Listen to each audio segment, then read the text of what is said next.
So I just had a very enlightening conversation that I have to share because it will be a crime not to. So hear me out. So there's been something that had been going on in my life for the past few months, and I was talking about it with anybody who has ears. And there's this one person in my life, amazing person, shout out to them, who's a good listener. And they've been listening to me. So I met them once and they were like listening to me, listening about my problem, and they were like, yeah, you really needed to vent about it. I'm like, well, thanks for listening, you know. I met them again.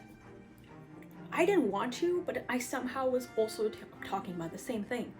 Then we met the third time, and you know, third time's the charm. They were like, I was still talking about it, and at one point they stopped me and they were like, I have an apple that is rotten and has worms coming out of it. I am going to give it to you. Are you going to eat it?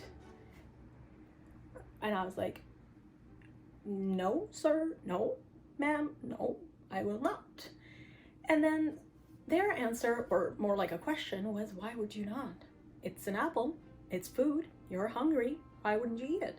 And I was like, well, one, because it's rotten and there's worms coming out of it, and I'm a vegetarian. But jokes apart, I would get sick, so I won't eat it. And they were like, oh, your body will get sick, so you won't eat that rotten apple, right? Like, And then they went on to say, then why do you keep feeding your mind rotten food? Say what? And I kind of got it, but at the same time I wanted to act dumb, so I was like, what do you mean? It's like this story of the past that you keep telling yourself again and again, you keep reliving again and again, that's rotten food for your mind. And all this negative self-talk that you've been doing for the past little while, that is rotten food for your mind. Why do you keep doing that? And I was like, The woman was too stunned to speak. I thought I loved myself. I thought I had reached a level of self-love that's like amazing. Apparently not.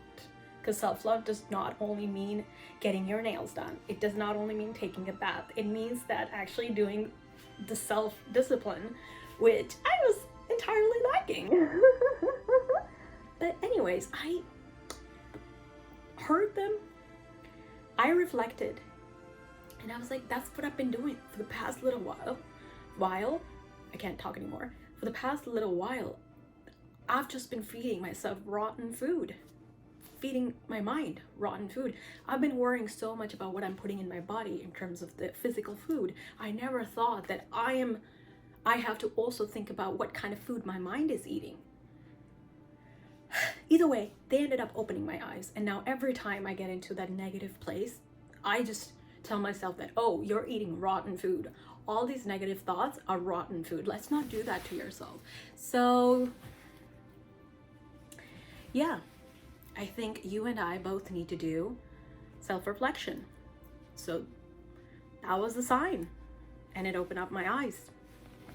Life is demanding without understanding.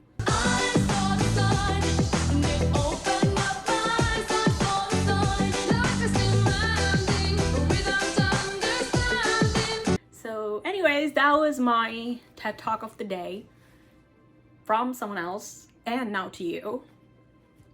Bye, have a good day. Also, look at the shirt. They rock. The concert was great. If you're pondering over whether to go or not, oh, the answer is always a go. Rock and roll, and roll and rock. Peace.